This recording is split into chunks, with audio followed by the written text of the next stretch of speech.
সূরা ফাতিহা কোরআনে কারীমের সর্বপ্রথম একটি পূর্ণাঙ্গ সূরা যেটি, সেই সূরাটির নাম হচ্ছে সূরা ফাতিহা।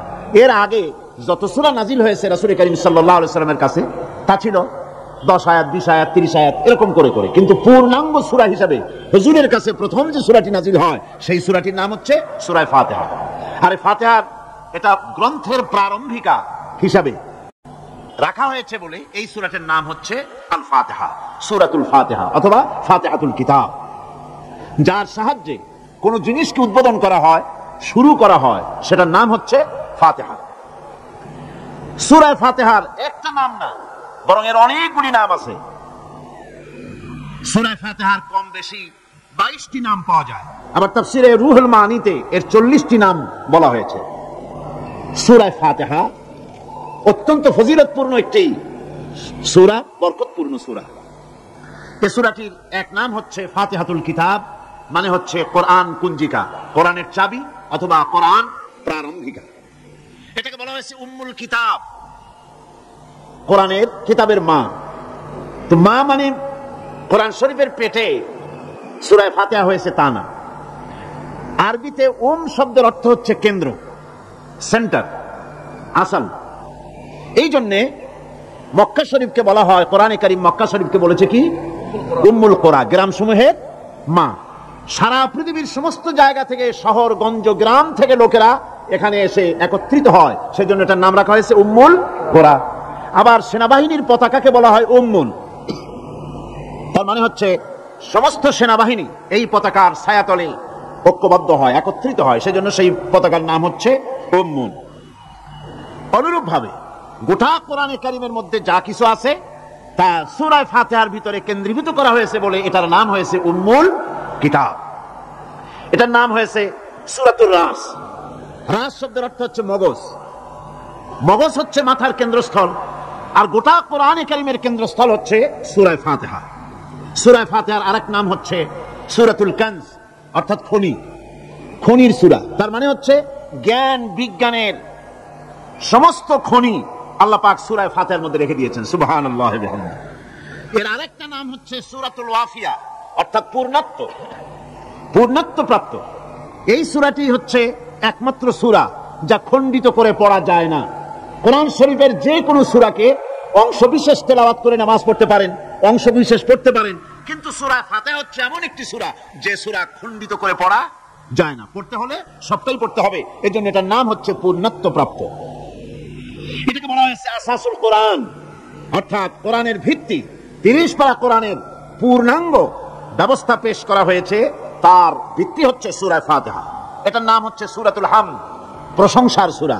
যেহেতু সূরা ফাতিহায় আল্লাহর প্রশংসা দিয়ে ভরা, এই জন্য এটার নাম হচ্ছে সূরাতুল ফাতিহা। এর আরেকটি নাম হচ্ছে সূরাতুশ শুকর, শুকর করা, কৃতজ্ঞতা প্রকাশ করার সূরা।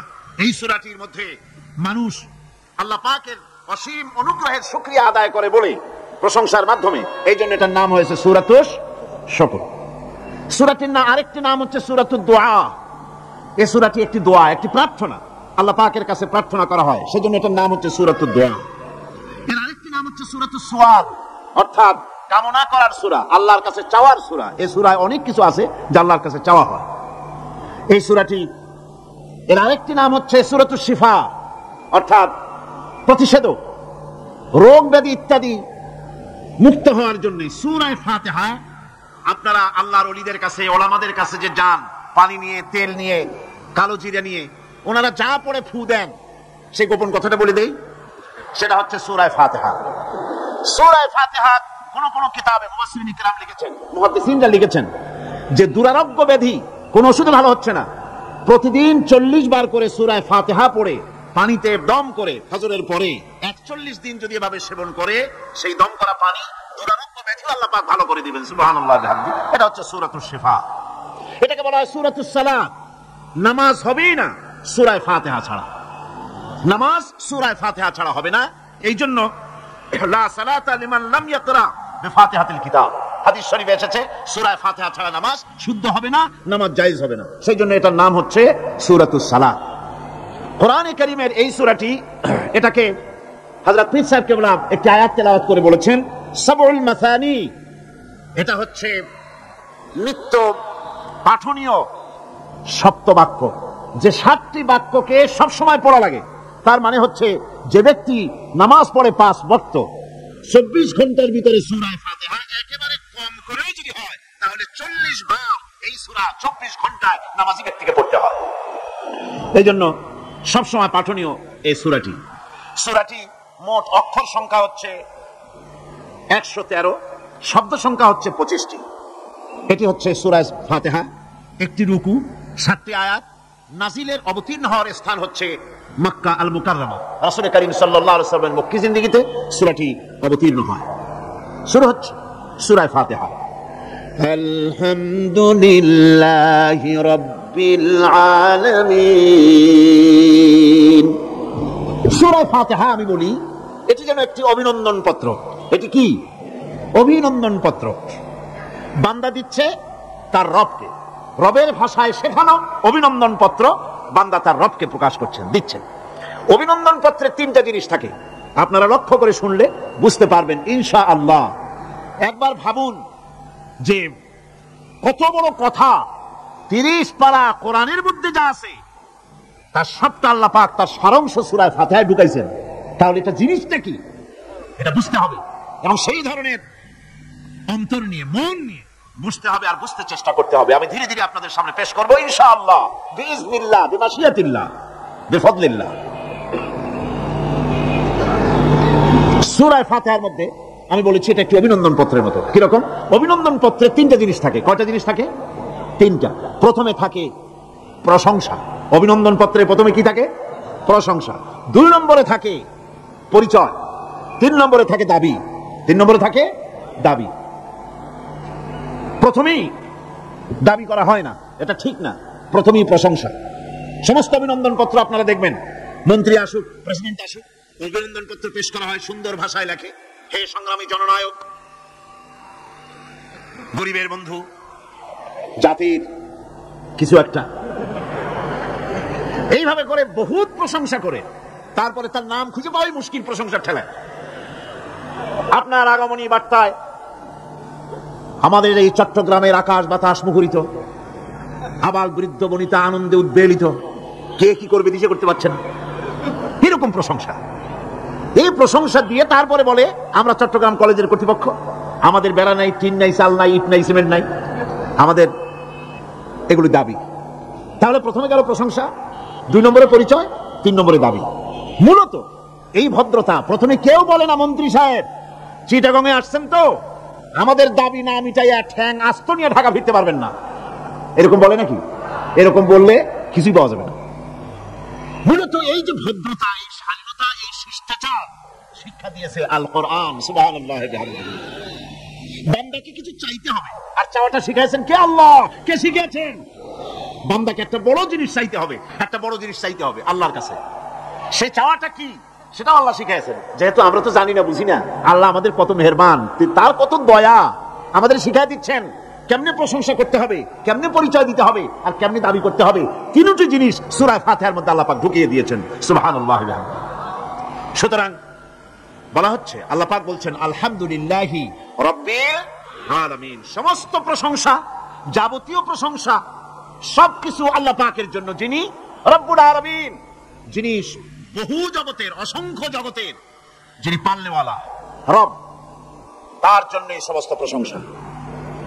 এখন হামদ হচ্ছে প্রশংসা, এর অর্থ হচ্ছে সুন্দরের প্রশংসা। অসুন্দরের কিন্তু কোনো হামদ হয় না, অসুন্দরের হামদ হয় না। হামদ হয় কার? সুন্দরের। সুন্দরের হামদ হয়, প্রশংসা হয়। এই জন্য প্রশংসা করতে হবে আল্লাহ পাকের। কোন ফাসিকের প্রশংসা যদি করা হয় আল্লাহ পাক নারাজ হয়ে যায়, আল্লাহ পাকের আরশ গোসায় থরথর করে কাঁপতে থাকে। প্রশংসা হবে কেবলমাত্র কার? আল্লাহ পাকের। এবং এই প্রশংসা সবটুকু হামদের আগে আলিফ লাম লাগানো হয়েছে। এটা হচ্ছে জিন্স বা ইস্তিকরাক, অর্থাৎ সমস্ত বস্তুকে বোঝাবার জন্য আল শব্দকে ব্যবহার করা হয়েছে। আলহামদু, সমস্ত প্রশংসা সেই আল্লাহ পাকের, যিনি তামাম জাহানকে সৃষ্টি করেছেন এবং প্রতিপালন করেছেন। আল্লাহ রাব্বুল আলামিন বলেন, আমরা শুরু করছি সূরা ফাতিহা, অভিনন্দন পত্র দিচ্ছি। কারে দিচ্ছি? আল্লাহ পাককে দিচ্ছি, সেখানেও ভাষা দিয়ে রব্বুল আলামিন বলেন প্রশংসা করো, আলহামদুলিল্লাহি রাব্বিল আলামিন। সমস্ত প্রশংসা আল্লাহ পাকের, যিনি হচ্ছেন রব, যিনি কি রব। এখন এই রব শব্দের বাংলা অর্থ করা হয় প্রভু, লালনকারী, প্রতিপালনকারী, কিন্তু এই অর্থ যথেষ্ট নয়। কোরআনে কারিমে যে রব বলা হয়েছে তার অর্থ হচ্ছে, তার অর্থ ব্যাপক, অনেক বিশাল এর অর্থ। এ রব কাকে বলে আমি রবের সমস্ত ব্যাখ্যা করতে পারবো না, তবে অল্প কথায় এমন ভাবে বলতে চেষ্টা করব যাতে করে আপনাদের বুঝে আসবে ইনশাআল্লাহ। আমরা বলি ইনশাআল্লাহ। এখন আপনারা যদি আমাকে প্রশ্ন করেন যে অত কথা বুঝি না, এক লাইনে এক বাক্যে বুঝায় দেন রব কাকে বলে, তাহলে আমি কথাটা এইভাবে বলবো, যাহার যখন যে জিনিসে যতটুকুন প্রয়োজন তাহাকে তখন সেই জিনিস ফরিয়াদ করার আগে যিনি পৌঁছে দেন তার নাম হচ্ছে রব। এ রব হচ্ছে তার মধ্যে রুবুবিয়তের সম্পূর্ণ কোয়ালিটিতে ভর্তি। আল্লাহ পাকের মধ্যে রুবুবিয়তের কোয়ালিটি। রব শুধু সৃষ্টি করেই ছেড়ে দেন না, প্রতিপালন করেন, পূর্ণতায় পৌঁছে দেন। সুবহানাল্লাহ বলতে ইচ্ছে করে না ভাইরা? দেখেন আল্লাহ রাব্বুল আলামিন এমন রব। বাংলাদেশের কুকুর আর আমেরিকা ইউরোপের শীত প্রধান দেশের কুকুর একরকম নয়। আমাদের দেশের পশু ইউরোপ আমেরিকা শীত প্রধান দেশের পশু একরকম নয়। তার কারণ হলো আমাদের দেশে শীত কম, নাতিশীতোষ্ণ অঞ্চলের মধ্যে খানিকটা পড়ে যায়। এখানে পশুদের গায়ে কম পশম থাকলে কোনো অসুবিধা নাই। ভেড়া, ঘোড়া, কুকুর, বন্য প্রাণীকে কেউ তো কম্বল দেয় না, ল্যাব দেয় না, রাজাই দেয় না, খাতা দেয় না, চাদর দেয় না। আল্লাহ রাব্বুল আলামিন তিনি এমন রব, শীত প্রধান দেশের পশুদের গায়ে পশম দিয়া চিরস্থায়ী কম্বল জড়ায় দিয়েছেন। এটা হচ্ছে রব। প্রতিপালনের পদ্ধতি কি সুন্দর করে তিনি প্রতিপালন করছেন, কি সুন্দর করে তিনি পশু পক্ষীগুলিকে তাদের আহার জোগাড় করছেন, প্রতিপালন করছেন। তিনি রব। মানুষকে সৃষ্টি করেছেন, আমাদেরকে সৃষ্টি করেছেন, সব প্রয়োজন মিটাইছেন। সুবহানাল্লাহ, সকল প্রয়োজন মিটিয়েছেন, একটা জিনিস বাদ রাখেন না। আমি এই জন্য বলি যে কোরআন হচ্ছে বিজ্ঞানের উৎস। কোরআন বিজ্ঞানের কি? বিজ্ঞানের আবিষ্কার যত বাড়বে, বিজ্ঞান চিরটা কাল কোরআনের কাছে ভিক্ষার হাত দিয়ে এতিমের মতো দাঁড়ায় থাকবে কিয়ামত পর্যন্ত। আজ পৃথিবীর বিজ্ঞানীরা বলছেন জগৎ সম্পর্কে, আমরা মনে করছি এই পৃথিবীটাকে, আমাদের কাছে জগৎ দুইটা। কয়টা জগৎ? একটা জগৎ হলো এইটা, ইহ জগৎ আর পরজগৎ, এছাড়া আর কিছু জানি না। এই দুইটাই জগৎ আমাদের কাছে। এখন দেখেন বিজ্ঞানীরা কি বলছে। বিজ্ঞানীরা বলছেন সৌরজগতে শুধু আমাদের সৌরজগৎটাই শেষ না, অসংখ্য সৌরজগৎ আছে মহাশূন্যে, অসংখ্য সৌরজগৎ। পৃথিবীর প্রতি 4 বিলিয়ন মানুষ যদি এক একটা সৌরজগৎ দখল করে, তাতেও সৌরজগৎ শেষ হবে না, আরো সহস্র সহস্র বিলিয়ন বিলিয়ন সৌরজগৎ আরো ফাঁকা পড়ে থাকবে। এত সৌরজগৎ আল্লাহ সৃষ্টি করেছেন। এই মহাশূন্যে বহুমাত্রিক জগতের কথা আল্লাহ পাক এখানে বলেছেন। এই পৃথিবী একটা জগৎ, এই মাটির তলায় আছে আর এক জগৎ, সমুদ্রের ভিতরে আছে পানির তলার আর এক জগৎ। আর মহাশূন্য যে কি তা আপনার মাথায় শূন্য হয়ে যাবে চিন্তা করতে করতে। এই জন্য বিজ্ঞানীরা, বড় বড় বিজ্ঞানী, এরা কিন্তু নাস্তিক হয় না।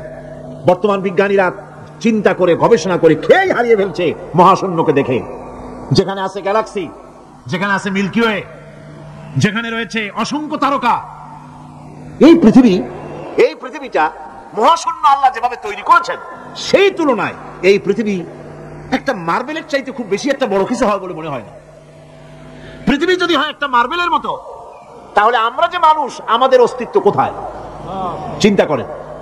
এবার মহাশূন্যে চলেন, মহাশূন্য সে কি বিশাল মহাশূন্য। একটা তারকা থেকে আর একটা তারকায় যদি যেতে হয় তাহলে সহস্র সহস্র বিলিয়ন বছরের দরকার হবে। কি বছর? এই দুনিয়ার বছর না, আলোকবর্ষ, লাইট ইয়ার। আলো চলে প্রতি সেকেন্ডে কত? 1,86,000 মাইল। এই 1,86,000 মাইলের সেকেন্ড, এর মিনিট, এর ঘন্টা, এর দিন, এর মাস, এর বছর, এই আলোকবর্ষ। সহস্র সহস্র আলোকবর্ষ পার হয়ে যাবে এক তারকা থেকে আর এক তারকায় পৌঁছানো সুকঠিন। এ ধরনের অসংখ্য তারকা আল্লাহ পাক তৈরি করে রেখেছেন। সূর্য হচ্ছে পৃথিবীর চাইতে 13 লক্ষ গুণ বড়। এরকম সূর্য বিজ্ঞানীরা এখন বলছে, আগে বলতো 1 কোটি সূর্যের চাইতে বড় তারকা, এখন বলতেছে এই রকমের পৃথিবীর চাইতে 13 লক্ষ গুণ বড় যে সূর্য, এরকম 3 কোটি সূর্য খাইয়ে ফেলাইতে পারে। এরকম সহস্র সহস্র তারকা এক একটা গ্যালাক্সির ভিতরে আল্লাহ পাক তৈরি করে রেখেছেন। এখন মনে হচ্ছে যে এই তারকাগুলি বড় না, এই তারকাগুলি চাইতে আবার বড় জিনিস আছে। সেগুলি কি? সেটাকে বলা হয় ব্ল্যাক হোল। সেটাকে বলা হয় ব্ল্যাক হোল, অন্ধকার কূপ। ব্ল্যাক হোল আবার ম্যান হোল বুঝবেন না, কিন্তু ম্যান হোলের ঢাকনা চুরি হয় যেমন। তবে একটা দৃষ্টান্ত আপনি বুঝতে পারেন, রাস্তায় রাস্তায় যেমন অসংখ্য ম্যান হোল আছে, ওই রকম করে মহাশূন্যে অসংখ্য ব্ল্যাক হোল আছে, একটা দুইটা না, অসংখ্য। এই ব্ল্যাক হোল আবার দেখা যায় না, অদৃশ্য ব্ল্যাক হোল। এই ব্ল্যাক হোলগুলো কি? এগুলি কোরআনে কারীমের মধ্যে আল্লাহ পাক বলেছেন, ফালা উকসিমু বিমাওয়াকিন নুজুম, ফালা উকসিমু বিমাওয়াকিন নুজুম, শপথ সেই পতন স্থানের যেখানে নক্ষত্র সমূহ ধ্বংস হয়ে যায়, ধ্বংসপ্রাপ্ত হয়, কসম সেই স্থান সমূহে। সুবহানাল্লাহ। এই অন্ধকার কূপের, এই অন্ধকূপের কসম করছেন আল্লাহ পাক। সেই অন্ধকূপটা কি? সেই ব্ল্যাক হোলটা কি? সেই ব্ল্যাক হোল হচ্ছে ওই যে তারকার কথা বললাম, যে সূর্য খাইতে পারে, 3 কোটি সূর্য খাইতে পারে। এই রকমের তারকাগুলি ঘুরতে ঘুরতে কোন এক কারণে যখন সে ব্ল্যাক হোলের রেঞ্জের মধ্যে এসে যায়, তখন ব্ল্যাক হোল ওকে এমন ভাবে চুষে হজম করে ফেলে যেমন বাচ্চা চকলেট চুষে খেয়ে ফেলায়। এরকম ব্ল্যাক হোলগুলি অত বড় তারকাগুলি খাইয়া চুষে শেষ করে ফেলে যায়। সুবহানাল্লাহ বিহামদিহি। বিজ্ঞানীরা বলেছেন, আমাদের এই পৃথিবীটা, আল্লাহ না করুন কখনো, আমাদের এই পৃথিবীটা যদি কোনো ব্ল্যাক হোলের আওতায় পড়ে, ওর রেঞ্জে আসে, তাহলে মাত্র 2 সেন্টিমিটারের মধ্যে পৃথিবীটা তার ঘনত্ব লাভ করে ব্ল্যাক হোলের মধ্যে অদৃশ্য হয়ে যাবে, হারায় যাবে, অস্তিত্ব থাকবে না। আল্লাহ পাক, আশ্চর্য লাগে আমার, বিজ্ঞানের বইপত্র যখন পড়ি আমার কাছে আশ্চর্য লাগে, 1400 বছর আগে নবী কোন বিজ্ঞানাগারে পড়াশোনা করেন নাই, কোন সায়েন্স নিয়ে রিসার্চ করেন নাই, সেই নবীর মুখ থেকে এমন বিজ্ঞানময় কোরআন আল্লাহ বের করালেন, যা আজকের পৃথিবীর মডার্ন যুগের বিজ্ঞানীরা কোরআনের কাছে এতিম হয়ে দাঁড়ায় আছে। পৃথিবীর কোন বিজ্ঞানী বলতে পারবে না যে কোরআনে কারীমের অমুক আয়াতটা আনসাইন্টিফিক, এটা তো হাদিস আমাদের বিজ্ঞানের সাথে মিল খায় না, এমন কথা বলতে পারবে না। বরং কোরআন সার্টিফাই করবে তোমার এই বক্তব্য, তোমার এই থিওরি মোস্ট আনসাইন্টিফিক। কোরআন বলবে, ওরা বলতে পারবে না যে আয়াতটা আনসাইন্টিফিক। সুতরাং কোরআন হচ্ছে মহান বিজ্ঞানময়, কোরআন হচ্ছে আল্লাহ পাকের দেওয়া এক মহান বিধান, যে কোরআনের কারণে আল্লাহ পাক আমাদেরকে হেদায়েত দান করেছেন। সুতরাং এই কোরআন হচ্ছে, কোরআনের মধ্যে যা আছে, গোটা কোরআনে যা আছে সব সূরা ফাতিহা আছে। সুবহানাল্লাহ বিহামদিহি। আল্লাহ পাক বলছেন, আলহামদুলিল্লাহি রাব্বিল আলামিন। মুহাব্বতের সাথে পড়েন সবাই, আলহামদুলিল্লাহি রাব্বিল আলামিন। সমস্ত প্রশংসা, যাবতীয় প্রশংসা সে আল্লাহ পাকের, যিনি তামাম জাহানের পালনেওয়ালা রব।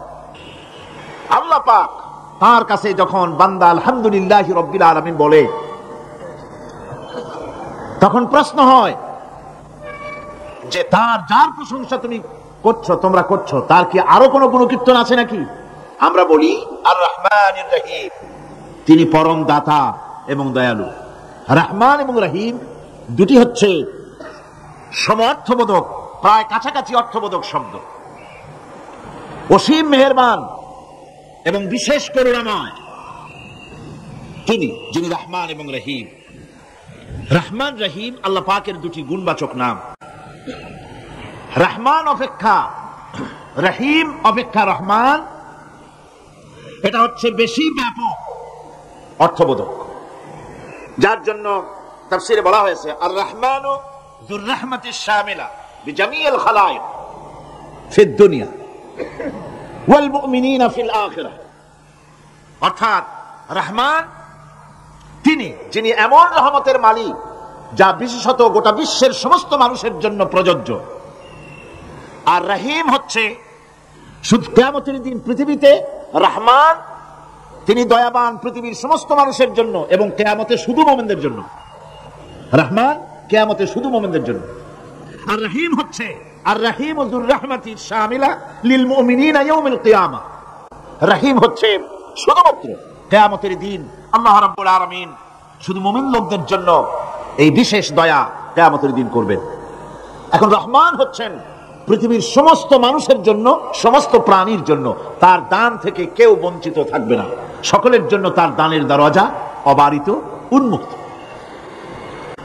এই পৃথিবীর বুকে আমরা দেখতে পাই মানুষ তার বন্ধুদেরকেই দেয়, শুধু সরকার হোক আর সাধারণ মানুষ হোক, আপনজনদেরকে নিজের দলকেই বেশি দেয়। কথা ঠিক কিনা? নিজের দলের প্রতি, আত্মীয় স্বজনের প্রতি স্বজন প্রিয়তা মানুষের শরীরের ভিতরে রোগ হিসাবে কাজ করে, আর এভাবে করে নিজের দল আর আত্মীয় স্বজনকে বেশি করে সুযোগ সুবিধা দেয়। শত্রুকে কেউ দেয় না, শত্রুকে কেউ ডেকে ডেকে কোনো জিনিস দিতে চায় না বা দেয় না। আল্লাহ রাব্বুল আলামিন এমন রহমান, এমন দয়াবান, এমন মেহেরবান, যারা তার ইবাদত করে, যারা তাকে স্বীকার করে, আল্লাহ বলে তাকে যারা সেজদা দেয়, আল্লাহ পাক তাদেরকেও দেন।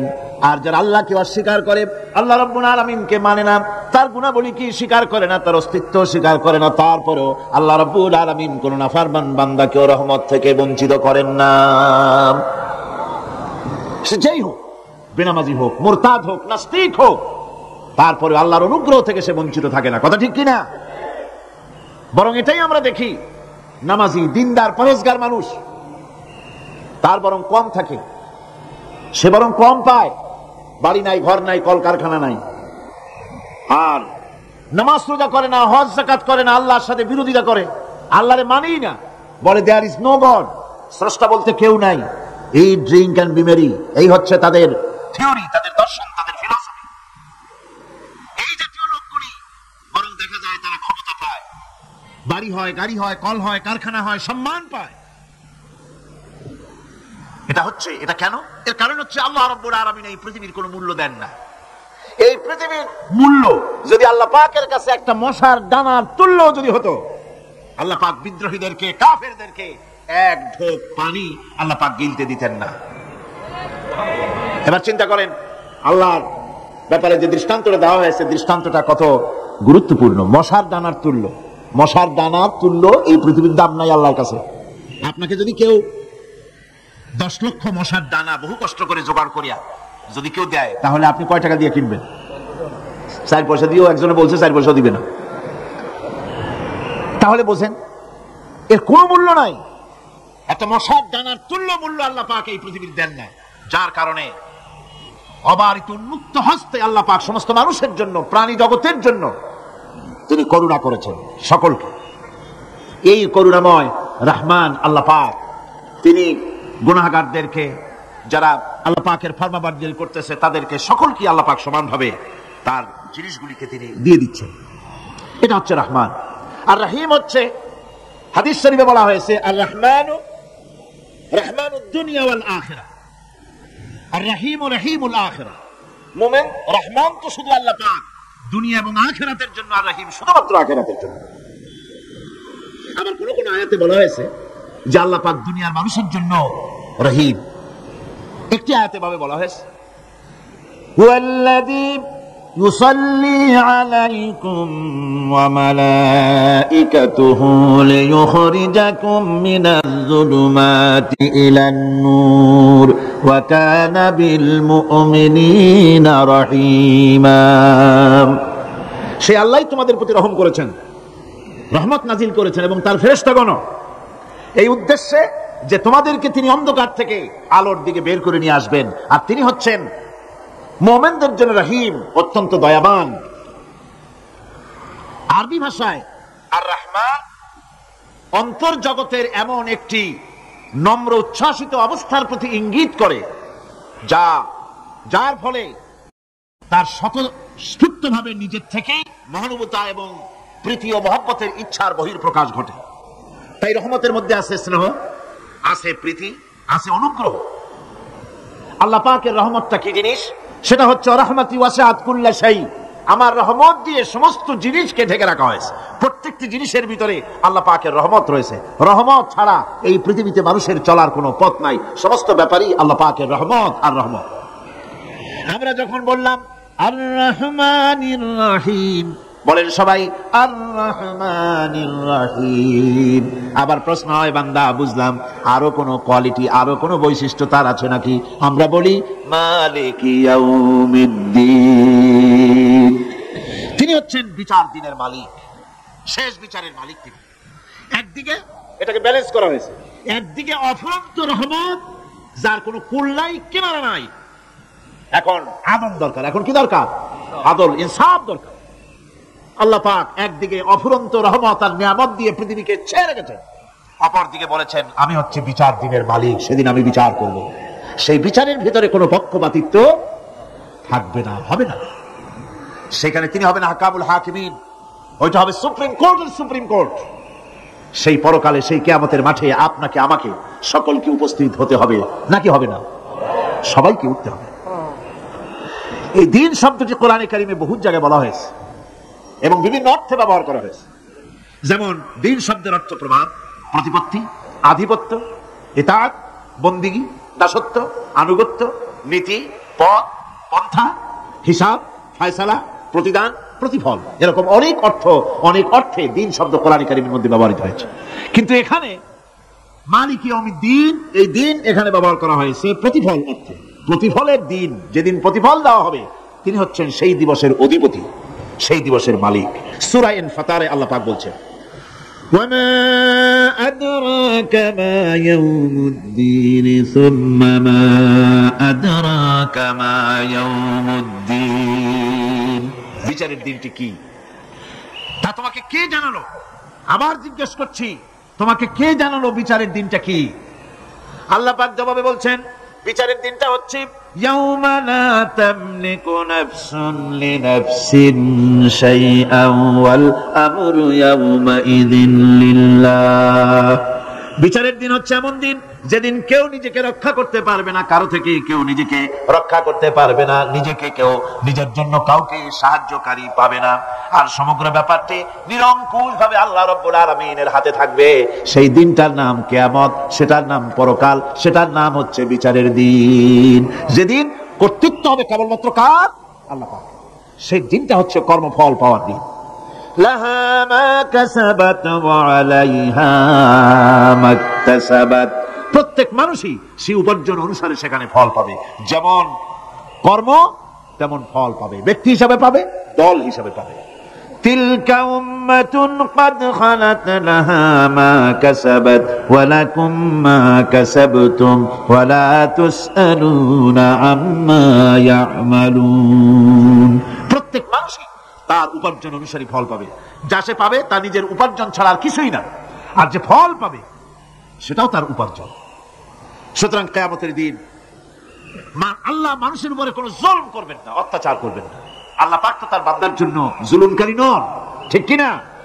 আল্লাহ পাক বলছেন মান আমিলা সালিহান ফালিনাফসিহি ওয়া মান আসাআ ফাআলাইহা ওয়া মা রাব্বুকা বিযাল্লামিল লিল আবিদ। যে ব্যক্তি পুণ্য কাজ করলো সে নিজের কাজে, নিজের স্বার্থেই তা করলো।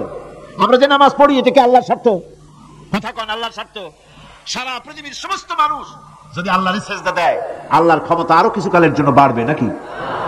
সমস্ত মানুষ যদি আল্লাহকে অস্বীকার করে, বিদ্রোহী ঘোষণা করে, বিদ্রোহ ঘোষণা করে, তাতে কি আল্লাহর ক্ষমতা শেষ হয়ে যাবে? নাউযুবিল্লাহি মিন যালিক। যেমন ছিলেন তেমনই থাকবেন। সুতরাং আমরা যা করি, আমরা নামাজ পড়ি নিজেদের জন্য, আল্লাহকে খুশি করার জন্য, কিন্তু কল্যাণটা আমার। কল্যাণটা কার? আমার। রোজা, হজ, যাকাত, তেলাওয়াত যা করি সব আল্লাহকে খুশি করার জন্য, কিন্তু স্বার্থ পুরাটাই আমার, আমার কল্যাণের জন্যই আমি করি। এবং আল্লাহ হচ্ছেন তিনি তোমাদের রব। ওমা রাব্বুকা বিযাল্লামিল লিল আবিদ। তোমাদের রব হচ্ছেন তিনি যিনি বান্দাদের উপরে কখনো অত্যাচার করেন না, জুলুম করেন না, মেহেরবানি দিয়ে যিনি ছেয়ে রাখেন, তিনি হচ্ছেন আল্লাহ পাক। সুতরাং সেই কিয়ামতের মাঠে আল্লাহ পাকের দরবারে আমাদের সকলকেই উঠতে হবে। আল্লাহ পাকের দরবারে আমাদের সামনে, আল্লাহ পাকের সামনে দাঁড়াতে হবে। সেদিন আমাদেরকে কেউ বাঁচাতে পারবে না। সেদিন আল্লাহ পাক এর দরবারে যেন আমরা আসামি না হই, সেজন্য এই পৃথিবীতে কোরআন অনুযায়ী আমাদের জীবন করতে হবে, সুন্নাহ অনুযায়ী জীবন করতে হবে। তাহলে পরকালে আল্লাহ পাকের কাছে নাজাত পাওয়া যাবে। বড় কঠিন জায়গা, বড়ই কঠিন জায়গা। এবার প্রশ্ন হচ্ছে, তোমরা যারা আমার প্রশংসা করলে তোমরা কারা? জবাবে আমরা বলছি ইয়াকা না'বুদু ওয়া ইয়াকা নাস্তাঈন। আয় আমার রব, আমরা হচ্ছি তোমার বান্দা, একমাত্র তোমারই গোলামি করি, একমাত্র তোমারই ইবাদত করি। আর কার ইবাদত? এই শব্দটা লাগাইলে কি বোঝা যায়? যে আর কারো করি না, একমাত্র তোমারই ইবাদত করি আর একমাত্র তোমারই কাছে সাহায্য প্রার্থনা করি। ইয়াকা না'বুদু ওয়া ইয়াকা নাস্তাঈন। আল্লাহ রাব্বুল আলামিন আমাদেরকে সৃষ্টি করেছেন আসলে এইটার জন্য। সৃষ্টি করেছেন কিসের জন্য? কোরআনে কারীমের মধ্যে আল্লাহ রাব্বুল আলামিন বলেন, ওয়ামা খালাকতুল জিন্না ওয়াল ইনসা ইল্লা লিয়াবুদুন। আমি মানুষ এবং জিনকে সৃষ্টি করেছি শুধুমাত্র আমার ইবাদতের জন্য, আমার গোলামের জন্য, আমার আনুগত্যের জন্য। এই ইবাদত একটি ব্যাপক অর্থবোধক শব্দ। আমরা যদি ইবাদতটা নাই বুঝি তা আমাদের মানব জন্ম হবে বৃথা। ইবাদত হচ্ছে আল্লাহর পছন্দনীয় জিনিসগুলি আমল করে তার সন্তুষ্টি অর্জন করার জন্য প্রচেষ্টা চালানো জীবনের সকল ক্ষেত্রে। এর মধ্যে ইবাদতের ভিতরে এমন এক ব্যাপক অর্থ যে এর ভিতরে নামাজ, রোজা, হজ, যাকাত, সত্য কথা, আমানতদারি, দিয়ানতদারি, প্রতিবেশীর হক আদায় করা, মাতা পিতাকে শ্রদ্ধা করা, প্রতিবেশীর হক আদায় করা, স্ত্রীর হক আদায় করা, সৎ কাজের আদেশ করা, অসৎ কাজের নিষেধ করা, জিহাদ ফি সাবিলিল্লাহ করা, এই সব কিছুই হচ্ছে ইবাদতের মধ্যে শামিল। জিকির আজকার করা, তেলাওয়াত করা, আমলে সালেহ করা, এভাবে করে আল্লাহ পাককে খুশি করার জন্য আল্লাহর নির্দেশ মাফিক কাজগুলি করা, সবটাই হচ্ছে ইবাদতের মধ্যে শামিল। প্রশংসা করেছি, পরিচয় দিয়েছি, আমরা তোমার বান্দা। এবার প্রশ্ন হচ্ছে চাও কি? পরিচয় তো শুনলাম, চাও কি? আল্লাহ রাব্বুল আলামিন আমাদেরকে শিখাই দিলেন কত বড় মেহেরবান তিনি, কত দয়ালু তিনি। তার কাছে চাওয়ার ভাষাটাও তিনি আমাদের শিখাই দিলেন। জনে কোন সুবহানাল্লাহ। রব্বুল আলামিন আমাদের শিখালেন এভাবে চাও, ইহদিনাস সিরাতাল মুস্তাকিম সিরাতাল্লাযীনা আন'আমতা আলাইহিম গায়রিল মাগদুবি আলাইহিম ওয়ালাদ-দাল্লিন। আয় আল্লাহ, ইহদিনাস সিরাতাল মুস্তাকিম, একটা রাস্তা চাই, সহজ সরল সঠিক একটি পথ চাই তোমার কাছে। সেই পথটা চাই যে পথ হচ্ছে নিয়ামত প্রাপ্তদের, অভিশপ্ত এবং পথভ্রষ্টদের পথ নয়। যে পথ নিয়ামত প্রাপ্তদের, ওই ধরনের একটা পথ আমরা চাই। পথ দেখাবার মালিককে কোরআনে কারীম বলছে, আল্লাহ রাব্বুল আলামিন বলেন, ওয়া আলাল্লাহি কাসদুস সাবিলি ওয়া মিনহা জাইরুন ওয়ালাউ শাআ লাহাদাকুম আজমাইন। ওয়া আলাল্লাহি কাসদুস সাবিল, সোজা রাস্তা বলে দেওয়ার দায়িত্ব আমি আল্লাহর। সোজা রাস্তা বলে দেওয়ার দায়িত্ব কার? তিনি বলছেন বলার দায়িত্ব আমার। সোজা রাস্তাটা আমি বলে দেব। আল্লাহ রাব্বুল আলামিনের কাছে বান্দা যখন রাস্তার দাবি করলো, সোজা পথ চাই, সহজ পথ একটা তোমার কাছে চাই, রব্বুল আলামিন সূরা ফাতিহার 7টা আয়াতের এই অভিনন্দন পত্রের জবাবে 30 পারা কোরআন শরীফ আল্লাহ পাক বান্দারে দান করে দিলেন। জবাবে বলে দিলেন, ওয়া আনিবুদুনি হাদা সিরাতুম মুস্তাকিম।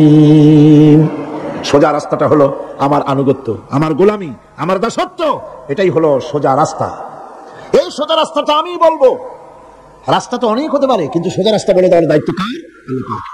দেখেন এই যে বিশাল মাহফিল, এই মাহফিলে যত লোক আসছে সব লোক কি একমতের, এক চিন্তা, এক আদর্শের? না।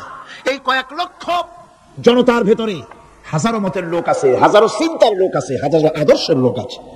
সব আদর্শ, সব চিন্তা, সব কি ঠিক? সবটাই কি নির্ভুল? না। সঠিক নির্ভুল একটা। কয়টা হয়? একটাই হয় মাত্র। এই জন্য আমি দৃষ্টান্ত দিতে গিয়ে বলি, অঙ্ক পরীক্ষা যেদিন হয়, ছেলেরা অঙ্ক পরীক্ষা যেদিন দেয়, সেই অঙ্ক পরীক্ষা দিতে গিয়ে অঙ্ক যারা ভুল করে তাদের ফলাফল কয় রকম হয় বলেন? হ্যাঁ, অনেক রকম হয়। আর যাদের অঙ্ক যাদের ঠিক হয় তাদের ফলাফল কয় রকম? একরকম। তার অর্থ কি? তার অর্থ হলো ভুলের পথ অনেক আর হকের পথ, বাতিলের পথ অনেক, ভুলের পথ অনেক, সঠিক এবং হক যেটা তার পথ হচ্ছে মাত্র একটা। এই জন্য আল্লাহ রাব্বুল আলামিন তিনি সোজা রাস্তা বলে দেওয়ার দায়িত্বটা নিয়েছেন। কোরআন বলছে প্রত্যেকটি সৃষ্টির শুরু হতে শেষ পর্যন্ত 4টা স্তর পার হতে হয়। তার সর্বশেষ স্তর হলো হেদায়াত। 4টে স্তর পার হওয়ার সর্বশেষ স্তর হচ্ছে হেদায়াত। আল্লাযী খালাকা ফাসাওয়া ওয়াল্লাযী কাদ্দারা ফাহাদা। তিনি সকল বস্তুকে সৃষ্টি করেন এবং তারপর তার পরিমাপ, তার কর্মপথ, তার হেদায়েত তিনি দিয়ে দেন। তার মানে হচ্ছে তিনি সৃষ্টি করেন, সামঞ্জস্য রাখেন, পরিমাপটা ঠিক করেন এবং পথের নির্দেশ দেন। সৃষ্টি করেই ছেড়ে দেন না, তার হেদায়েত দিয়ে দেন। তার পরিমাপটা ঠিক করেন, সামঞ্জস্য করেন। কিরকম? দেখুন, আপনি যখন দাঁড়ান তখন আপনার পায়ের উপরে হাঁটু থেকে হাঁটুর নিচের যে অংশ পা পর্যন্ত, ওইটাকে কি কয়? পা, নলা। এই তো ঠিক বলছেন, নলা। আপনারা আমাকে সাহায্য করবেন যেখানে আমি আটকে যাই। নলা, এই নলাটা পায়ের সেন্টারে যদি রাখা হতো, বোঝেন ভালো করে, পায়ের সেন্টারে এই জায়গাটা, এটা ধরুন পা, এই জায়গাটা যদি হতো পায়ের নলাটা, হয় সিটায় পড়তেন না হয় ফুটোই পড়তেন। আল্লাহ পাক বলছেন শুধু সৃষ্টি করি না, সামঞ্জস্য এবং পরিমাপ ঠিক করি। মাপ মতো পাটা সামনে গোড়ালির কাছে নলাটা বসায় দেওয়া হয়েছে, যাতে আপনি সিটো না হন, ফুটো হয়ে না পড়েন। সুবহানাল্লাহ কইতে ইচ্ছা করে না? এই নলাটা যদি আঙ্গুলের দিকে আসতো আর পাটা যদি পিছনের দিকে বেশি অংশ থাকতো, যতই সামনে হাঁটতেন ততই পিছনে চলে যেতেন। ভূত নাকি, ভূতের পা থাকে নাকি পিছনের দিকে, বলে লোকেরা, আমি দেখি নেই। ভূত নাকি সামনে আগাতে গেলে পিছনে চলে যায়। এ পায়ের সামঞ্জস্যটা, অনেক কথা বলবো না, দুই একটা দৃষ্টান্ত দেবো, তাতেই বুঝে ফেলবেন। আল্লাহ পাক বলেন শুধু সৃষ্টিই করি না, তার সামঞ্জস্য এবং পরিমাপকে ঠিক করে দেয়। মুরগির বাচ্চা ডিমের থেকে বেরোয়, তারে যদি ওর মায়ের শুক্র যদি আপনি ফেলা দেন, পানির মধ্যে ডুবে মরে যাবে। আর ওর মায়ের চিৎকারের চোটে সারা গ্রামের মানুষ এক জায়গায় হবে। আর হাঁসের ডিম থেকে বাচ্চা বেরোলে, সেই বাচ্চা আর মা বাবা দুজনকেই ফেলা দেন পানির মধ্যে, সাঁতরাই উঠে আসবে। ঠিক কিনা? কে শিখালো সাঁতার? কে শিখালো? শুধু সৃষ্টি করেন না, আল্লাহ পাক সৃষ্টি করেন, সামঞ্জস্য এবং পরিমাপকে ঠিক করেন এবং তাকে পথের নির্দেশ দেন। এটা হলো সর্বশেষ, সৃষ্টি করে ছেড়ে দেন না। যেমন কোরআনে কারিমে হযরত ইব্রাহিম আলাইহিস সালাম, তিনি তার সম্প্রদায়ের সাথে যে কথোপকথন করেছিলেন, বিষয়টি আল্লাহ পাক কোরআনে কারিমের মধ্যে কোট করে দিলেন। এই হেদায়েতের বিষয় সেখানে আছে বলে আল্লাহ পাক বিষয়টা কোরআনে জায়গা করে দিলেন। ওয়া ইয ক্বালা ইব্রাহিমু লিআবিহি ওয়া কওমিহি ইন্নানি বারাউম মিম্মা তা'বুদুন ইল্লাল্লাযী ফাতারানি ফাইন্নাহু সায়াহদিন। ইব্রাহিম আলাইহিস সালাম তার পিতা এবং তার গোত্রকে বললেন, তার সম্প্রদায়ের লোকদেরকে, নিঃসন্দেহে আমি মুক্ত, আমি পবিত্র। তোমরা যেসব জিনিস দিয়ে যেসব এর ইবাদত করো, গোলামি করো, আনুগত্য করো, আমি তার থেকে পবিত্র। আমি তো শুধু ইবাদত করি, গোলামি করি সেই স্রষ্টার, যিনি আমাকে সৃষ্টি করেছেন। আমার সম্পর্ক শুধুমাত্র সেই সত্তার সাথে যিনি সৃষ্টি করেছেন। আল্লাযী খালাকানি ফাহুয়া ইয়াহদিন, যিনি আমাকে সৃষ্টি করে শুধু সৃষ্টি করেন নাই, আমাকে হেদায়েত দিয়েছেন, আমাকে পথের দিশা দিয়েছেন। ওয়াল্লাযী হুয়া ইউতঈমুনি ওয়া ইয়াসকিন, যিনি আমাকে সৃষ্টি করেছেন, তিনি হেদায়েত দিয়েছেন। আর আমি যখন তৃষ্ণার্ত হই, তিনি আমাকে পান করান, আমি যখন ক্ষুধার্ত হই, তিনি আমাকে আহার দেন। ওয়া ইযা মারিতু ফাহুয়া ইয়াশফিন, আর যখন অসুস্থ হই তখন তিনি আমাকে রোগ মুক্ত করে দেন। সুবহানাল্লাহি ওয়া বিহামদিহি। তাহলে কি হলো? অর্থাৎ যে প্রতিপালক, তার প্রতিপালন পদ্ধতি আমার সকল প্রয়োজন মিটান, যিনি আমাকে পান করান, আহার করান। অসুস্থ হলে যিনি আমাকে সুস্থ করেন, হেদায়েতের কামটা তিনি আরেকজনের জন্য রাখেন নাই, তিনি আমার হেদায়েতের ব্যবস্থাও করেছেন। ভাইরা আমার, আল্লাহ রাব্বুল আলামিন শুধু সৃষ্টি করেন নাই, সৃষ্টি করে হেদায়েত দিয়েছেন, মানুষকে হেদায়েতের রাস্তা বলে দিয়েছেন। সঠিক পথ কোনটি, সেই পথের কথাও তিনি পরিষ্কার করে বলে দিয়েছেন। এই জন্য আল্লাহ পাক বলেন, কোরআন মাজিদ হেদায়েতকে বিরাট দান বলে ঘোষণা করেছে। মানুষের জন্য যে হেদায়েত আল্লাহ দিয়েছেন তার সবচেয়ে বড় দান, জোরে কোন সুবহানাল্লাহ। ইন্না খালাকনাল ইনসানা মিন নুতফাতিন আমশাদিন নাবতালিহি ফাজআলনাহু সামিআন বাসীরা। আমি মানুষের মিলিত শুক্রের দ্বারা, নুতফা দিয়ে আমি মানুষ সৃষ্টি করেছি এবং তাকে একে একে বিভিন্ন স্তর পার করাইছি। তাকে শ্রবণ শক্তি দিয়েছি, তাকে দর্শন শক্তি দিয়েছি। ইন্না হাদাইনাহুস সাবিলা ইম্মা শাকিরান ওয়া ইম্মা কাফুরা। নিশ্চয়ই আমি তাদেরকে তাদের কর্মপন্থা প্রদান করেছি, আমি তাদেরকে হেদায়েত দিয়েছি, চলার পথের দিশা দিয়েছি। এখন ইচ্ছে করলে সে কৃতজ্ঞ হতে পারে, ইচ্ছে করলে অকৃতজ্ঞতার পথও অবলম্বন করতে পারে। আমি তাকে হেদায়েত দিয়ে দিয়েছি, পথ দেখিয়ে দিয়েছি। ডান এবং বাঁ দুটি রাস্তা আল্লাহ পাক দেখিয়ে দিয়েছেন। আসহাবুল ইয়ামিন, আসহাবুল শিমাল, একটা ডানপন্থী আর একটা বামপন্থী। আমাদের দেশে কিছু লোক আছে নাম মুসলমান, কিন্তু বলে যে আমরা বামপন্থী আন্দোলন করি, অথচ সমস্ত ডানপন্থীদের জায়গা হবে জান্নাতে যদি জান্নাতের আমল করতে পারে। ডানপন্থীদের নেতা হচ্ছেন দুনিয়ার সমস্ত পয়গম্বরেরা, আর বামপন্থীদের নেতা হলো শয়তান। বামপন্থীদের নিয়ে শয়তান যাবে কিয়ামতে জাহান্নামে। আল্লাহ পাক রাস্তা বলে দিয়েছে। আল্লাহ রাব্বুল আলামিন বলেন, আলাম নাজআল লাহু আইনাইনি ওয়া লিসানান ওয়া শাফাতাইন ওয়া হাদাইনাহুন নাজদাইন। আমি কি তোমাদের দুটো চক্ষু দেই নাই, দেখার জন্য দুটো চোখ দেই নাই? আমি কি তোমাদেরকে কথা বলার জন্য দুটো ঠোঁট দেই নাই? এরপরে আমি কি তোমাদেরকে ভালো মন্দ বোঝার জন্য আমি কি হেদায়েত দেইনি? ভালো মন্দ সবটা বোঝার জন্য আমি তোমাদেরকে হেদায়েত দিয়েছি। সুতরাং এই হেদায়েতের রাস্তা ছেড়ে দিয়ে তোমরা নিজেদেরকে গুমরাহির মধ্যে ডুবিয়ে দিও না। আমার দেওয়া হেদায়েতের রাস্তায় নিজেদেরকে পরিচালিত করার জন্য প্রচেষ্টা করো। সিরাতাল মুস্তাকিম, এজন্য মডেল দরকার। কার অনুসরণ করব? আল্লাহ পাক শিখায়া দিলেন, সিরাতাল্লাযীনা আন'আমতা আলাইহিম। পড়েন সবাই, সিরাতাল্লাযীনা আন'আমতা আলাইহিম গায়রিল মাগদুবি আলাইহিম ওয়ালাদ-দাল্লিন। আয় আল্লাহ, অনুগ্রহপ্রাপ্ত দল, সেই রাস্তা অনুগ্রহপ্রাপ্তদের রাস্তা চাই। তোমার মনোনীত ব্যক্তি অনুগ্রহপ্রাপ্ত যারা, তাদের পথ অনুসরণ করতে চায়। এই অনুগ্রহপ্রাপ্ত দল কারা সে কথা কোরআন শরীফে বলা হয়েছে। আল্লাহ রাব্বুল আলামিন বলেন, ওয়া মান ইউতি'িল্লাহা ওয়ার রাসূল ফাউলাইকা মা'আল্লাযীনা আন'আমাল্লাহু আলাইহিম মিনান নাবিয়্যিনা ওয়াস-সিদ্দীকিন ওয়াশ-শুহাদা'a ওয়াস-সালিহিন ওয়া হাসুনা উলাইকা রাফীকা। আর যে ব্যক্তি আল্লাহ এবং রাসূলের আনুগত্য স্বীকার করলো, নিঃসন্দেহে সে অনুগ্রহপ্রাপ্তদের সঙ্গী হলো। সেই অনুগ্রহপ্রাপ্ত কারা? নবীজিন 4 শ্রেণীর লোক। কয় শ্রেণী? বলেন সবাই, কয় শ্রেণী? নবীজিন, সিদ্দিকিন, শুহাদা, সালিহিন। এই 4 শ্রেণীর লোক হচ্ছে আল্লাহ পাকের অনুগ্রহপ্রাপ্ত লোক। কোন আলহামদুলিল্লাহ। এরাই হলো অনুগ্রহপ্রাপ্ত দল। এখন নবী কারা? নবী হচ্ছে যারা নাকি আল্লাহ পাকের কাছ থেকে ওহী প্রাপ্ত হয়েছে, নিখিল মানুষের চিরন্তন শান্তি এবং কল্যাণের জন্য আল্লাহ পাকের নিকট থেকে সত্যের বিধান লাভ করেছেন।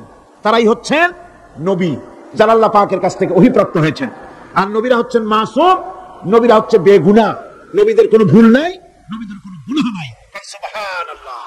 এই পৃথিবীর মধ্যে সুপার কোয়ালিটির মানুষ, সর্বশ্রেষ্ঠ মানুষ কারা? নবীরা। সর্বশ্রেষ্ঠ মানুষ কারা? এখানে আবার এক শ্রেণীর লোকেরা বলে যে নবীরে মানুষ কোয়া যাবে না। আছেন এমন লোক? নবীরে মানুষ কোয়া যাবে না কেন? নবীর সম্মান কত? আচ্ছা, নবীরে মানুষ বলবো না তো বলবোটা কি? নবীরা কি ফেরেশতা? যদি ফেরেশতা বলি তাহলে কি নবীদের মর্যাদা বাড়ানো হলো? বলেন আপনারা, বাড়ানো হলো? তাহলে নবীদেরকে কি বলবো? তারা কি জেন? যদি জেন বলি তাহলে তাতে কি মর্যাদা বাড়বে? সবচাইতে মর্যাদা বেশি কার? মানুষের। সুতরাং এক শ্রেণীর লোকেরা খামোখাই আলেম নামধারী লোক, অথচ নবীকে মানুষ বলতে রাজি না। কোরআনে কারীম সাফ করে আল্লাহ পাক পরিষ্কার করে বলেছেন, কুল ইন্নামা আনা বাশারুম মিসলুকুম ইউহা ইলাইয়া আন্নামা ইলাহুকুম ইলাহুন ওয়াহিদ। নবী বলুন, আমি তোমাদের মতো মানুষ, আমার উপরে ওহী আসে। ইন্নামা আনা বাশারুম মিসলুকুম, তোমাদের মতো মানুষ। একটু ভালো করে বিষয়টা বোঝেন। আরো বলেছি আমি, আজকে আবার স্মরণ করায় দেই। আল্লাহ শিখাই দিচ্ছেন, বলুন আমি তোমাদের মতো মানুষ, ফেরেশতা নই, জিন নই, আমার কাছে ওহী আসে। পার্থক্য এখানে। তবে আরো পার্থক্য আছে, সেটা হচ্ছে আমরা হচ্ছি সাধারণ মানুষ, নবীরা হচ্ছেন অসাধারণ মানুষ। সুবহানাল্লাহ। আমরা হচ্ছে মানব, রাসূল আল্লাহর পয়গম্বর হচ্ছেন মহামানব। কথা বুঝে আসছে? তার মানে হলো আমরা সাধারণ মানুষ, সাধারণ মানুষেরা গুনাহ করতে পারে, ভুল করতে পারে, সব রকমের গুনাহ করতে পারে। নবীরা কোনো গুনাহ করতে পারেন না। আল্লাহ পাক তাদের দিয়ে গুনাহ করান না। আল্লাহ পাক ফেরেশতা দিয়ে, আপন কুদরত দিয়ে নবীদেরকে হেফাজত করেন। সুবহানাল্লাহ। সুতরাং এই কথা বিশ্বাস করতে হবে, সমস্ত নবীরা হচ্ছেন মানুষ। নবীদের আদর্শই কেবলমাত্র আদর্শ, সেই আদর্শকেই গ্রহণ করতে হবে, তাকেই একমাত্র নেতা হিসাবে গ্রহণ করতে হবে। আমার নেতা বলতেও রাজি না। মুশকিল কি এক জায়গায়? কয় যে নেতা বলা যাবে না কেন? কয় যে ওই যে মানুষেরা বলে, স্লোগান দেয়, আমার নেতা, তোমার নেতা, অমুক তমুক হ্যানত্যান, তো এগুলির সাথে নবীরে মিশানো এটা ঠিক না। আচ্ছা, নবীরে নেতা কব না, কবটা কি? নবী কি হয় নেতা হবে, না হয় অনুসারী হবে, এর বাইরে তো কিছুই নাই। হয় ইমাম, না হয় মুক্তাদি। বাইরে কি? বাইরে তো নাই কিছু। সুতরাং নবী কি মুক্তাদি হবে? নবী কি অনুসারী হবে? নিশ্চয়ই হাজার বার নবী হচ্ছেন ইমাম, নবী হচ্ছেন নেতা। আমরা যখন আরবিতে বলি, ওনারা নিজেরাও আরবিতে বলেন, তখন কোনো আপত্তি হয় না। আল্লাহুম্মা সাল্লি আলা সাইয়্যিদিনা মুহাম্মদ। সাইয়্যিদানা মানে হচ্ছে আমাদের লিডার, আমাদের নেতা। সাইয়্যিদানা যখন বলে তখন আপত্তি করে না, কিন্তু আমাদের নেতা বললেই আপত্তি করেন। বাংলা ভাষা, বাংলাদেশী মানুষ হইয়া বাংলা ভাষার প্রতি এই গভীর জ্ঞান দেখলে দুঃখই হয়। মনে রাখতে হবে, নবী হচ্ছেন মাসুম, বেগুনাহ এবং নেতা, আর মুহাম্মদ সাল্লাল্লাহু আলাইহি ওয়াসাল্লাম হচ্ছেন বিশ্ব নেতা, এটা কোনো সন্দেহ নাই। এই নবীর অনুসরণ করতে হবে। সিদ্দিকিন হচ্ছে সত্যকে যারা উদার, উন্মুক্ত, অকণ্ঠ চিত্তে, দ্বিধাহীন ভাবে যারা গ্রহণ করেছে, এর বিপরীত যারা করেই নাই, তারাই হচ্ছেন সিদ্দিকিন। হযরত, যেমন একটা দৃষ্টান্ত, হযরত আবু বকর সিদ্দিক রাদিয়াল্লাহু তাআলা আনহু, মেরাজ থেকে হুজুর ফিরে এসেছেন সকালবেলা, ফজরের নামাজ পড়ে বসেছেন কাবা শরীফে, তিনি বসে আছেন। তো তখন আবু জাহেল এসে বলছে, মুহাম্মদ সাল্লাল্লাহু আলাইহি ওয়াসাল্লাম, প্রত্যেক দিনই তো নতুন নতুন কথা কও, আজকে কোনো নতুন কথা আছে? হুজুর বলেন, হ্যাঁ নতুন কথা আছে। কি? বলে, এই তো শেষ রাত্রে জিবরাইল আসছিল, আমারে নিয়ে গেল বাইতুল মুকাদ্দাসে, জেরুজালেমে গিয়ে নামাজ পড়লাম, ওইখান থেকে মহাকাশ পাড়ি দিলাম, 7 আকাশ পাড়ি দিলাম, সিদরাতুল মুনতাহা গেলাম, আরশে আজিম ভ্রমণ করলাম, আল্লাহর সাথে কথা কইলাম, জান্নাত জাহান্নাম দেখলাম, তারপরে আবার এই আয়েশা নামাজ পড়িয়া তোমাদের সাথে কথা বলতেছি। আবু জাহেল কয় যে, খাইস যাও, মাথাটা একটু ভালো ছিল, এখন তাও সর্বনাশ হয়ে গেছে। কয়, মুহাম্মদ সাল্লাল্লাহু আলাইহি ওয়াসাল্লাম, তুমি যা বললা এই কথাটা আমি কি হুবহু মানুষের কাছে বলবো? হুজুর বলছেন, অবশ্যই বলো গিয়ে। আবু জাহেল চিন্তা করলো, দিস ইজ দ্য মোমেন্ট, এটাই হলো আসল সুযোগ পেয়ে গেছে মানুষকে বিভ্রান্ত করার জন্য। সবার আগে ছুটে চললো হযরত আবু বকর রাদিয়াল্লাহু তাআলা আনহুর বাড়িতে, যে বলছেন, আবু বকর শুনেছো? বলে, কি? মুহাম্মদ সাল্লাল্লাহু আলাইহি ওয়াসাল্লাম এই রকমের কথা বললো, বেচারার মাথাটা যাও ভালো ছিল, শেষ। হুজুর বলছেন, আবু জাহেল, আমার রাসূল কে এরকম বলেছেন? আবু জাহেল বলছে, আমার নিজ কানে শুনে আসলাম, এখনো তিনি সেখানে বসা। হযরত আবু বকর বলেন, আবু জাহেল, আমার আল্লাহর নবী তিনি যদি এরকম কথা বলে থাকেন, তাহলে আমি কোনো সন্দেহ পোষণ করি না, অবশ্যই আল্লাহ রাব্বুল আলামিনের হাবিব যা বলেছেন তা সত্য। হযরত আবু বকর রাদিয়াল্লাহু তাআলা আনহু মসজিদে হারামে আসলেন, হুজুরকে জিজ্ঞেস করলেন, হুজুর, আবু জাহেল আমাকে এইসব কথা বললো, এগুলি কি ঠিক? হুজুর বলেন, হ্যাঁ। তিনি ঘটনা বয়ান করলেন। হযরত আবু বকর বললেন, হে রাসূল, আপনি যা বলেছেন সত্য বলেছেন, আপনার মেরাজ ঠিক হয়েছে, সঠিক হয়েছে, সন্দেহ নাই। হুজুর বলেন, আবু বকর, তুমি তো শুধু আবু বকর নও, তুমি সিদ্দিক। সত্যকে যারা অকুণ্ঠ চিত্তে, অকুণ্ঠ চিত্তে, দ্বিধাহীন ভাবে যারা সত্যের সামনে মাথা নত করেছে, গ্রহণ করে নিয়েছে, দ্বিমত পোষণ করে নাই, কোন রকমের দুষ্ট বুদ্ধির আশ্রয় গ্রহণ করেনি, উল্টা পাল্টা করেনি, এই সমস্ত মানুষেরই হলো সিদ্দিক। আর এদের দলকেই সিদ্দিকিন বলা হয়। তাহলে নবিয়্যিন, সিদ্দিকিন, এনারা হচ্ছেন নিয়ামত প্রাপ্ত। 3 নম্বরে হচ্ছে শুহাদা, সত্যকে যারা সত্যের সাক্ষী দিয়েছে, সত্যের সাক্ষ্যদাতা। সত্য হচ্ছে ইসলাম। সত্য কি? ইসলাম। সত্য হচ্ছে আল্লাহ, সত্য হচ্ছে নবী, সত্য হচ্ছে কোরআন, সত্য হচ্ছে হাদিস। এই মহাসত্যকে যারা স্বীকৃতি দিয়েছে, নিজেদের কথা দিয়ে, কাজ দিয়ে, ধন দিয়ে, সম্পদ দিয়ে, এমনকি নিজের জীবনটা এই রাস্তায় বিলিয়ে দিয়ে, মহাসত্যের চিরস্থায়ী সাক্ষী দিয়ে দুনিয়া থেকে যারা বিদায় হলেন, ওনারা হচ্ছেন শহীদ। 4 নম্বরে হচ্ছে সালিহিন। 4 নম্বরে কি?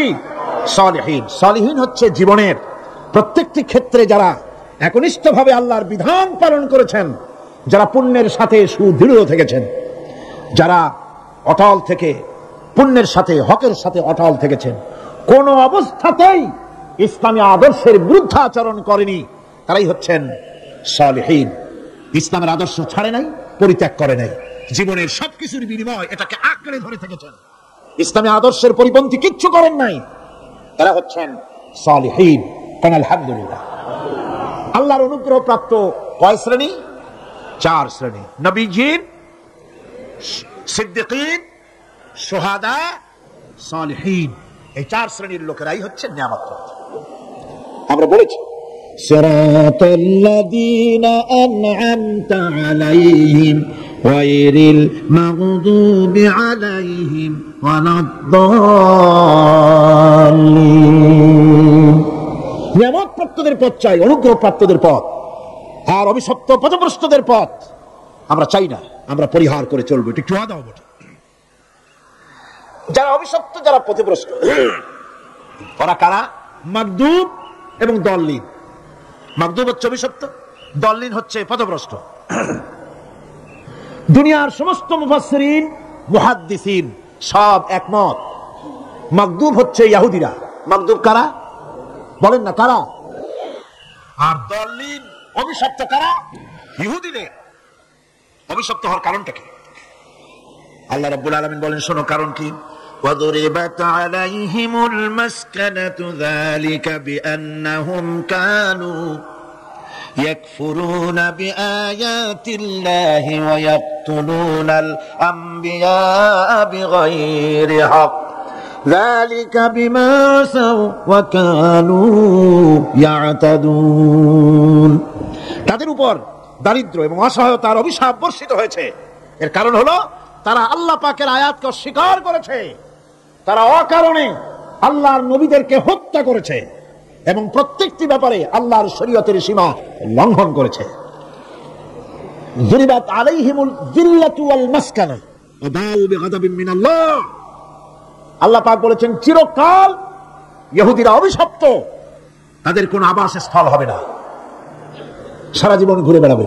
আপনারা বলবেন, কই ঘুরে বেড়ায় না তো, তাদের তো জায়গা হয়েছে জেরুজালেমে, ইসরায়েলে, সেখানে তারা জায়গা করে নিয়েছে। তাহলে এটা কেমন হলো? এটা এইভাবে হয়েছে, ওখানে তাদেরকে প্রতিষ্ঠিত করেছে আমেরিকা, ঠিক কিনা? আল্লাহ পাক কোরআন শরীফের মধ্যে বলেছেন, যদিও মানুষের সাহায্যে কোনো জায়গায় তাদেরকে আল্লাহর ইচ্ছায় অথবা মানুষের সাহায্যে কোথাও যদি জায়গা হয়, অপমানের জীবন যাপন করতে হবে সারাটা জীবন, কিয়ামত পর্যন্ত দুকে দুকে মরতে হবে, দেশে দেশে ঘুরে বেড়াতে হবে ভিক্ষুকের মতো। সে অবস্থাই হয়েছে। আমেরিকা ওদের উপর থেকে হাত উঠায়নি। মধ্যপ্রাচ্যের আজকের 20 ফোড়া ইসরায়েল, আমেরিকা যদি তাদের রুবুবিয়াতের প্রতিপালনের হাতটা উঠায় নেয়, তাহলে আরব দেশে যত লোক আছে যুদ্ধ করা লাগবে না, এক পাশে গিয়ে পেশাব করলে ভাইসে লোহিত সাগরে চলে যাবে। সুতরাং এই ইহুদিদের পথ অনুসরণ করা যাবে না। ইহুদিরা অপরাধ করছিল কি? একটু আগেই বললাম, তারা আল্লাহর আয়াতকে অস্বীকার করেছে, তারা নবীদেরকে হত্যা করেছে, এটাই হলো তাদের অপরাধ। তারা শরীয়তের ব্যাপারে বাড়াবাড়ি করেছে। সুতরাং আল্লাহ পাক বলছেন, ইহুদিদেরকে ছাড়তে হবে, খ্রিস্টানদের অনুকরণ ছাড়তে হবে। ইহুদি খ্রিস্টান সকলের অনুকরণ ছেড়ে দিয়ে নিয়ামত প্রাপ্ত ওই 4 শ্রেণীর লোকের অনুসরণ করতে হবে, তাহলেই খাঁটি মুসলমান হওয়া যাবে। কোন আলহামদুলিল্লাহ।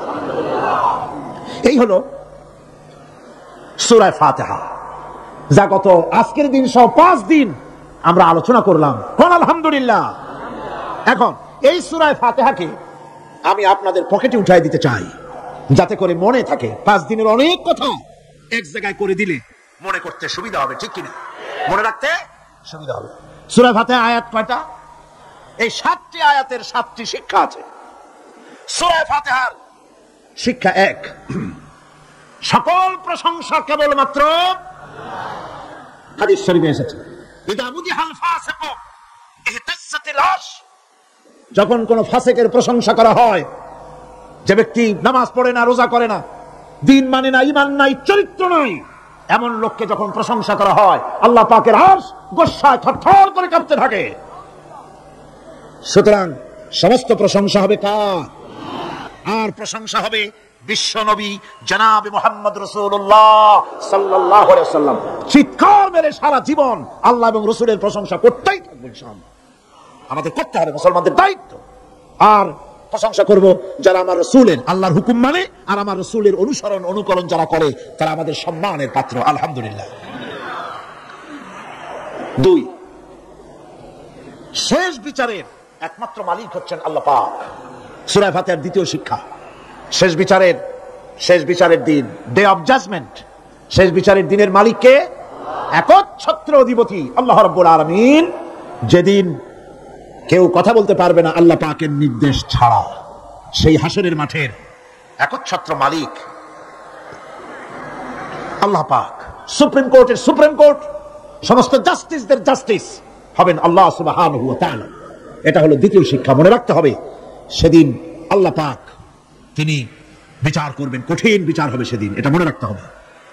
3 নম্বরের শিক্ষা হচ্ছে সূরা ফাতিহার শিক্ষা নাম্বার 3, জীবনের সকল ক্ষেত্রে গোলামি, আনুগত্য, দাসত্ব একমাত্র কেবলমাত্র শুধুমাত্র আল্লাহ রাব্বুল আলামিনের। গোলামি কার হবে? চিল্লায় বলেন কার হবে? 4 নম্বরে সাহায্য চাইতে হবে কেবলমাত্র কার কাছে? আল্লাহ পাকের কাছে। 5, হেদায়েতের গ্রন্থ হিসাবে গ্রহণ করতে হবে আল্লাহ পাকের কোরআনে কারীমকে। 6, অনুসরণ করতে হবে কেবলমাত্র নবীয়িন, সিদ্দিকিন, শুহাদা, সালেহিনদেরকে। 7, জীবনের সকল স্তর থেকে ইহুদি এবং নাসারাদের প্রভাব মুক্ত করতে হবে নিজের জীবনকে। ইহুদি, নাসারা, আল্লাহ বিরোধী যারা মুশরিক, নাস্তিক, মুরতাদ, এর সবগুলি থেকে নিজেকে মুক্ত করতে হবে। গোলামি হবে কেবলমাত্র আল্লাহ পাকের। আর এইভাবে 7টি আয়াতের 7টি শিক্ষা আপনাদের সামনে পেশ করলাম। আল্লাহ রাব্বুল আলামিন এগুলি যেন মানার তৌফিক আমাদের দেন, আমরা বলি আমিন। আরো জোরে বলেন আমিন।